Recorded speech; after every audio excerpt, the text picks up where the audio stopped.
Welcome back to another episode of Amazing Kitchen. Today, we are not going to be cooking. I'll be talking about a Kitchenaid mixer and review tips. On our previous video, I spoke about a Kitchenaid, on its origin, on how to use it, and the reason why I chose this machine over the other. So, in today's video, I'll be telling you some hacks and tips to help you further improve this machine, but at very minimal cost. So if you like the sound of that, stay tuned and subscribe and like this video. All right, let's get into it. If you haven't already noticed, I have 4 heads for this machine. Typically, there's only the paddle, which is good for making your icing and your light dough or batters. Then you have your whisk for your egg to make those meringue and everything. Then you got your typical bread hook. Now the bread hook, this is the C-shaped kind. This is the standard that comes with all the Artisan Kitchenaid mixers. But then I have a 4th one. Now this one, do you notice the difference? This one resembles the Pro Series 600 and the more professional series of this Kitchenaid mixer. Now, for the longest while, I've always wanted the head or the bread hook to look more like this shape, which is like a S swirling up, rather than this C shape. Because anyone who owns an Artisan mixer before or has one knows that this C shape, when it comes to making bread dough, if you're making a little bit drier batter, it's okay. But if you're making something in between of a wet and a dry batter, you'll start noticing that the batter will start running up this dough hook, and it'll get over the top and on top of all the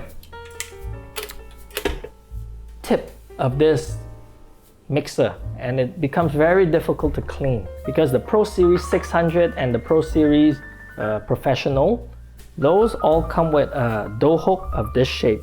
But of course, those are more powerful machines. This is 300 watts, those are like 400 watts and 700 watts.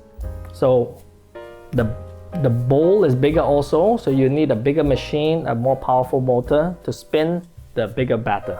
So I could understand why the higher power, and then maybe there's more power required to move something like this. But it's okay. So when I found this online, if you live in Southeast Asia, I can give you the link. Just message me below and I'll just give you the link where I bought this. But if not, I'm sure you can find it on Amazon or on an online website somewhere. But this is what I'll be talking about today. I was so happy when I saw this. I bought it immediately and it cost me very little. I mean, I believe it was like about $25. So relatively cheap compared to buying a whole new machine. Because this machine was more than sufficient for my needs. This is 5 quarts. The Pro Series are 5.7 and 6.9 quarts. So right now my 5 quart is just at the limit, more than sufficient for making bread, pizza dough, or any bread dough that I need. So I don't feel the need to buy a bigger machine, and also storage become a problem. When the bigger machine, I cannot stick it inside my drawers and my cabinet. So I will have to leave it on the counter, but my counter space is very limited. So I would rather not upgrade unless I absolutely need to. So for now, this is sufficient. And finding this bread dough design makes me very happy. So I quickly bought it and then I tested out. Then today I'll be telling you what I think of these 2 bread dough hooks, and I'll be comparing it and telling you whether it's worth it or not to buy one of these. All right. Now, first thing first is, if you haven't already seen our previous video regarding the review of this machine and then the tips that I offered on how to adjust the heads and the vibration, check the link below. I'll be linking it in the description. Go ahead and take a look. But for this video, we will skip all of that because I've mentioned it in the previous video. So in this video, we'll be talking about the dough hooks mainly. So I can set these aside and let's talk about,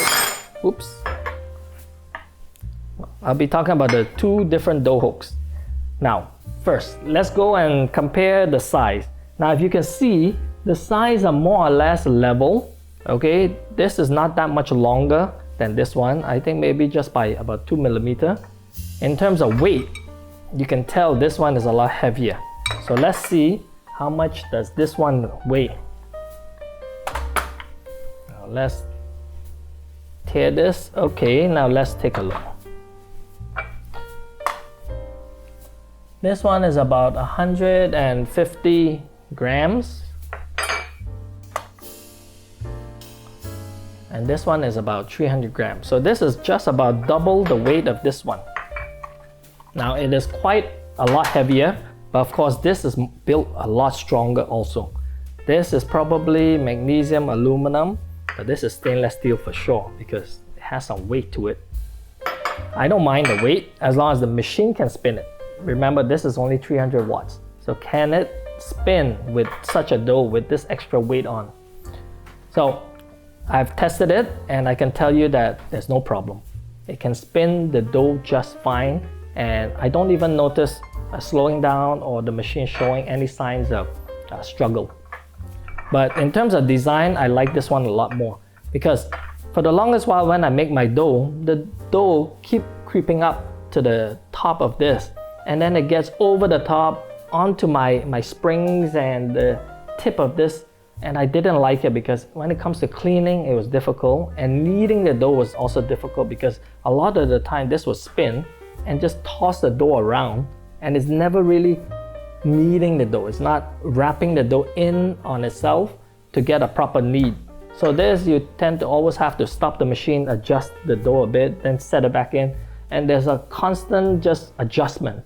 But that's, I guess, the drawback to the smaller machine by having it able to store and a better price point. But I've always wanted one of these. So when I saw this, I got it right away and I tested it, and immediately when I made my first batter with this, I noticed a huge difference. When mixing dough, this one needs a lot better. It's very similar to the Pro Series. It folds on into itself, and I never have the problem of it creeping up to the top where it starts to bind with everything on the top. And this keeps the dough planted at the bottom nicely. And if let's say you experience some of that, you can always apply a little bit of oil on the top to prevent the dough from sticking, and that will keep all the dough, if any were to make it up, it would not even stick and continue upward. So when I was making my dough, I noticed this was folding the dough nicely, and it was kneading the dough a lot faster because this really got the dough folding. And then I think I only stopped the machine once for adjustment because I added more water or more flour to it. But other than that, I mean, it works perfect. Just how I believe a mixer when making bread dough should be like. Now, for this, do I recommend getting this over this? I highly recommend this over this. If you can find this in your country or wherever online, go ahead. I bought mine for about $25, but if you can find one, I think even up to $40, I think it's worth it, depending on the country you live in. I've seen it as cheap as $20 also. So the price varies depending on the seller. But this being a heavier one, I know this is strong for sure. And because it's coated also in this chrome finish, you'll know that the dough will not stick onto this, and it's very easy to clean. So if you can find this, I highly recommend you get one because it makes your bread making so much easier. And another design of this, if you can see right here, there's this flat spot at the end of the tip. Now those Pro Series Kitchenaid dough hook doesn't have, but this one has, because I believe someone has put some sort of design or engineering into this already. They realized that this flat spot is needed to help the dough spin and churn. But I mean, it looks a little odd to me, but if it serves its function, I don't mind. So this this flat spot at the bottom, I don't think it changed anything other than the aesthetics a little bit, but I thought it worked fine. When I was making my first batter pizza, I think I got 1 kilogram of flour into this, and I basically took it to the max. I was able to get about almost 3 kilograms of dough by the time I'm done.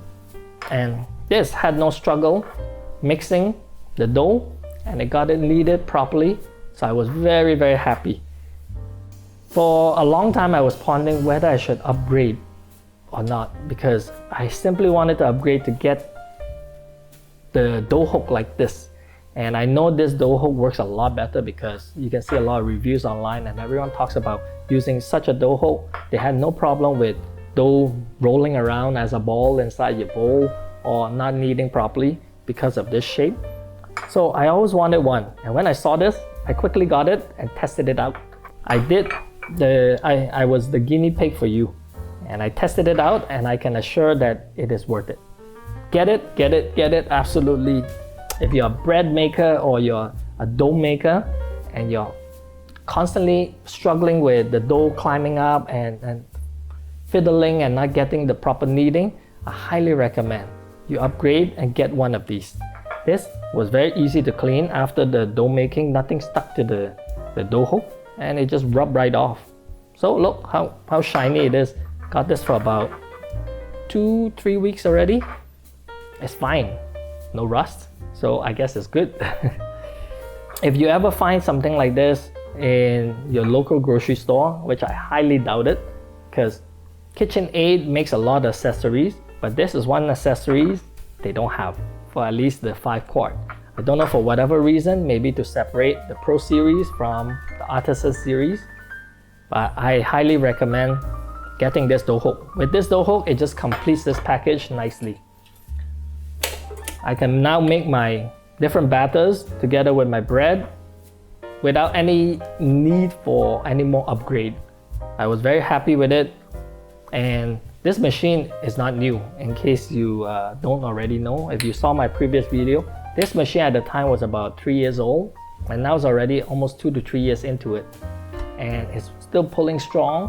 Motor didn't sound like it's giving up in any way. Maybe just some adjustments here and there to tighten up the loose ends. It was more than sufficient for my use, and I can pick up smaller batter with it as well as larger batter.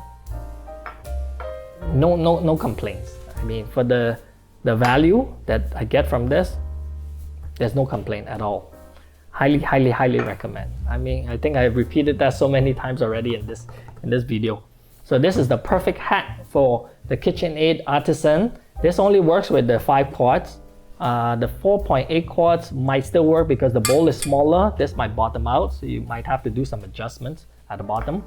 But it works perfect for the 5 quarts. And if you have I think the Artisan Pro 5, this might still work also. But that one, because it has the tilt head instead of, it has the bowl lift instead of the tilt head. I'm not sure about the depth, but just maybe some adjustment will be more than sufficient. So yeah, that's it. So if you like it, let me know in the comments, and then we will see you on the next one. Bye now.